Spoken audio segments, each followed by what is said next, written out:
Hey everybody, and welcome back to this week's episode of Earth OCU. We're going right back with Wright and Murdock, Ace Attorneys. I want to thank you all for watching, and let's get into things.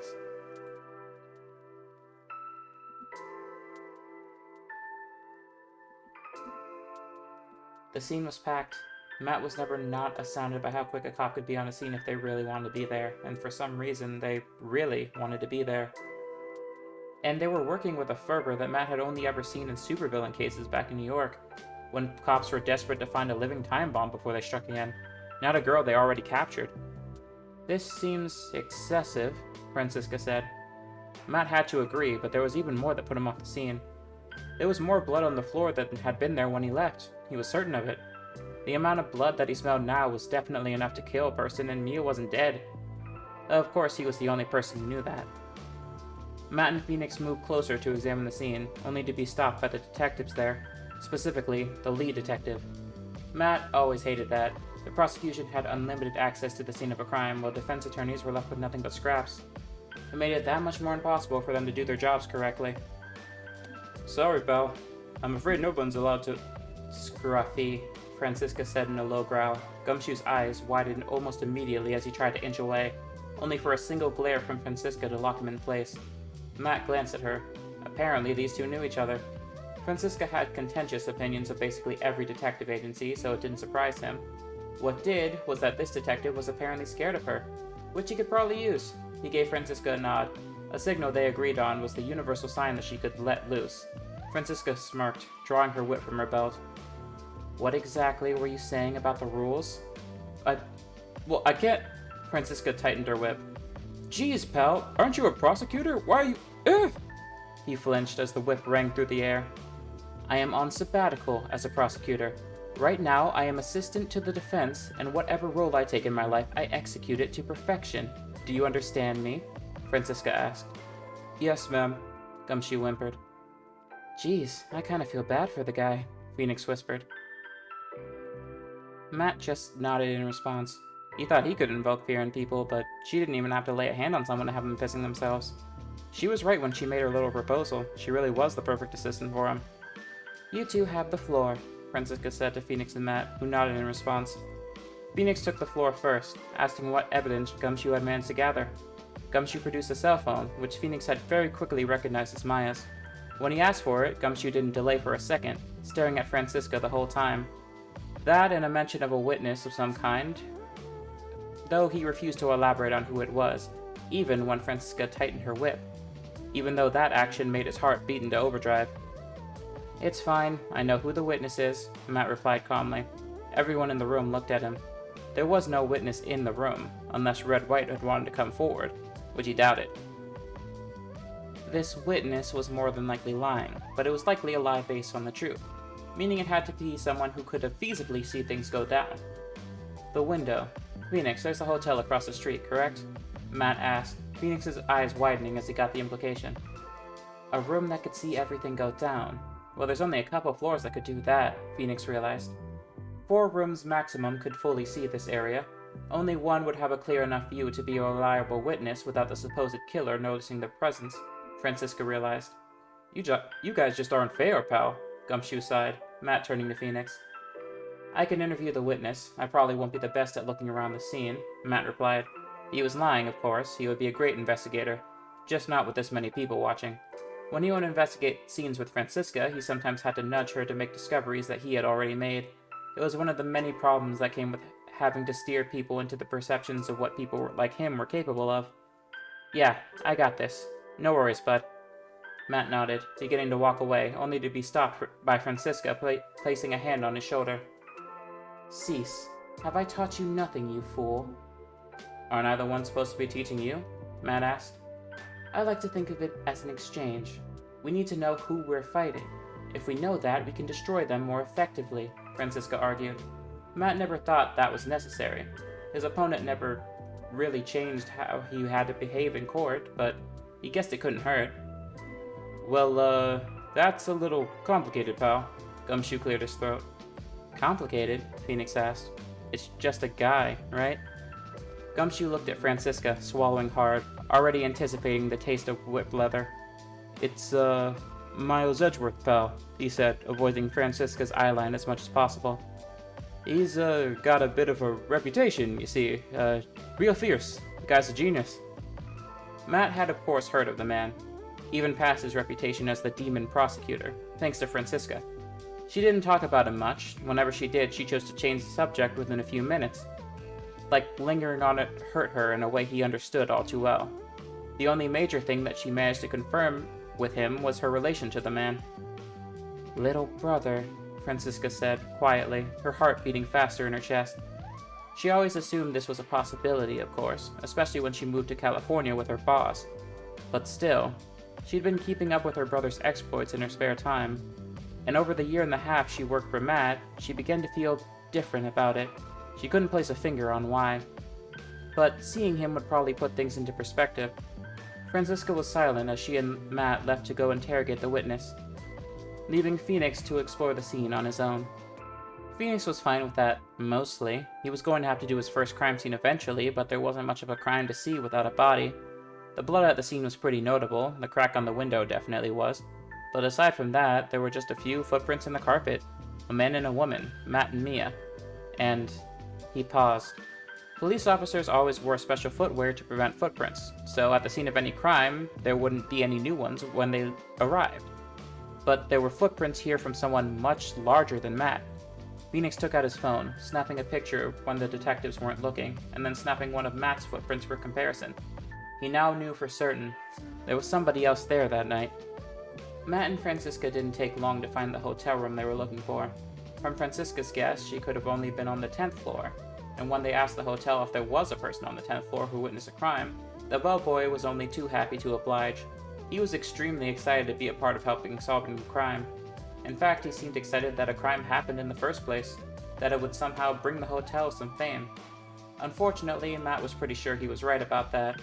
When they were led to his room, the bellboy left after a short bout of questioning outside the door. The place was empty. There was nobody inside. We should take a look around, Matt said. Agreed, Francisca replied. One of maybe 10 words that she had said since hearing that her brother was going to be the prosecutor they were up against. Matt shook his head. He could talk to her about it later, but now wasn't the time. He closed his eyes, listening to the room around him, a soft beeping coming from a drawer. He had to feel through a couple of other drawers to make it look like he didn't know exactly what he was looking for already, before he finally pulled out something that seemed a lot like a walkie-talkie. Francisca walked to his side, her curiosity pulling her out of her stupor. It appears to be some kind of communication device, she posited. Yeah, kind of feels like a walkie, Matt replied. Unlikely. There's wires and antenna connected to it. Seems more like a wiretap, Francisca responded. It seems too small for a standard issue model, though. Press its button. Matt did, hearing something on the other end. Hey, pal. We're closing up the scene for the night, so don't tell Whippy that I'm kicking you out. I promise, nothing personal. It's okay, Detective. I understand. Thank you for being so accommodating. Didn't really have a choice, pal. Matt released the button. A listening device, Francisca murmured. Matt knew about this, but he hadn't expected the person in this room to be the originator of the device. He was almost positive it was going to be White, unless this person was White's collaborator. Hey, don't you know it's rude to go through a person's stuff? A voice snapped Matt out of his musings, as he turned around, stuffing the receiver into his pocket. Even without looking at the girl's face, he could feel the murderous aura dripping off of her. That is, until she tamped it down. Of course, our apologies, Matt replied. We're just here to ask you some questions. Now, mister, I'm not just gonna open my mouth for anyone, she said in an attempted seductive tone, like that was gonna work. Well, something similar did work on him before, but Electra was different than this girl. Of course, Matt replied. My name is Matthew Murdock. I'm the defense attorney of Maya Fey. I was told... Matt... Murdock? The woman repeated, a sort of stupor in her voice. Her heart rate began to increase to the level that he could practically feel it pounding against her ribcage, meaning she'd likely heard his name before. She likely heard about his supposed death at the hands of Red White. She was a witness, just not the type she was claiming to be. And if she was the reason for the bug, that meant she was connected to one man, Red White. It was interesting, Now that you thought about it, there was a smell in this room. The same strong smell of White's cologne. Yes, have you heard of me? He said, playing the situation calm. Of course not. Your name's just a little silly. It messed with my little old head. She grinned smugly. Franziska's eye twitched. This woman was clearly hiding a darker side, and she was doing it with an incredibly irritating persona. She wasn't going to let her guard down for something so paltry. Yes, now that we've established your mental acuity, we would appreciate it if you would... Franziska began. Sorry, but I was ordered by the boys in blue not to talk to anyone about the case, especially not nosy rosies like you, the woman said. Nosy... excuse me? Franziska's eye twitched, her arm already reaching for her whip, only to feel Matt's hand on her shoulder. He was telling her it was time to go. Fine. She was the assistant, she knew her place, but this woman, she was very clearly hiding something, and Franziska had never felt this angry at not letting it get out of her. Will you represent me? Franziska heard Maya's voice in her head, replaying on a loop. Her earnestness in asking for help, it struck Franziska for a moment. She was putting her life in their hands. She worked with Matt on similar cases, but this was the first time she had told someone personally that she would help. Why was that getting under her skin? After the door closed behind them, she was ready to lay into Matt for not letting her lay into that pink-haired fool, but he lifted a finger to his mouth, signaling for silence as he leaned against the door. Curious, Franziska did the same. Matt Murdock, he was here. Alive. Mr. White, I don't know what to... Is he on to us? Her voice rang. Right. I mean, yes, of course I trust you. You can handle it. Yes, sir. I know my job. Yes, sir. I'll be ready in court tomorrow. I promise. Her voice rang through the door. Matt was calm from what Franziska could gather, irritatingly calm as he walked downstairs from Miss May's room to the bellhop, as though hearing that somebody had apparently not only thought he was dead, but wanted him that way wasn't a world-shattering event. They were likely planning on doing something to him, whatever they did to Mia, from her thoughts. Excuse me. Matt got the bellhop's attention. Do you happen to know if Miss May met with someone recently? Matt asked. He was fairly sure White was there, but he needed it confirmed before he acted. If he saw a link between the two, he might be able to sink White, which of course meant that he would sink May in the courtroom tomorrow, which would get Maya off the hook quickly. Of course, then he'd have to pay a visit to Mr. White tonight. The little conversation in the room wasn't something he could just let drift away. He needed to know if the man was coming for him, and if so, how. Oh, the bellboy began, his heartbeat increasing. Sir, you do understand that a young girl's life hangs in the balance, Matt replied, the bellboy's heart quickening more. He nearly heard the man's heart stop when Franziska tightened her whip. Of course, if you don't care about another person's life, Franziska replied, a seeping anger in her voice that Matt had never heard before. Yes, of course, there was such an individual. I can describe him for you, if you wish. I brought the two of them iced tea, so I saw them both quite clearly. My apologies, it's just that the prosecution told me not to say anything clearly. Well, that's a dirty trick, Matt muttered. Franziska, however, had it far worse than Matt's simple irritation. It was a dirty trick. A girl's life hung in the balance. Both sides needed to know the whole story. The witness had near irrefutable evidence of somebody at the very least involved in the case. At the very worst, he could be a suspect, and what irritated her the most, she couldn't say she wouldn't do the same thing if she was in the prosecutor's role. When they got back, Franziska wanted to watch over Matt. If there was someone after him, she wasn't going to let them get to her boss that easily, but he shut that idea down quick. Apparently he needed rest, and he didn't want her boring holes in his skull with her eyes while that idea was on his mind. So instead, he told her to take a walk, and she did, to the prison holding cells. She didn't know why she was bothering. The holding cells would only be open another hour, maybe, and she wasn't bringing Murdock, or the specky-haired one, with her. So it wasn't like she'd actually progressed the case, but she came anyway. Franny, you're back! Maya smiled at her. Franziska corrected. Where are the others? Maya asked. It's just me, Miss Fay, Franziska answered. I am just here to keep you updated on our progress before tomorrow. We have a fairly good standing. We managed to get around some of the traps the prosecution seems to have laid. Oh, that's great. I knew I could count on you, Maya replied. How? Francisca questioned. Huh? How did you know you could count on me? Francisca asked. That man, the prosecution for this case? Do you know what he is called in legal circles? The demon prosecutor. Rumors circulate that there was nothing he wouldn't do for a conviction. Would you trust him? She asked, Maya tilting her head. He doesn't sound great, she said shakily. Francisca got up, slamming her hands on the table. He's my brother, and I'm just like him, or Then he must not be bad either, Maya said simply, Francisca's eyes widening in response. My sister, she always said I had a bad habit of putting my full heart into things, into people, but I don't just do it for no reason, I'm not dumb. Maya knocked on her head jokingly. But when I got a good feeling about someone, I'm gonna go with it, and I get a good feeling about you. My father forged me into a tool, Miss Fay. A weapon to convict the guilty. A perfect embodiment of justice.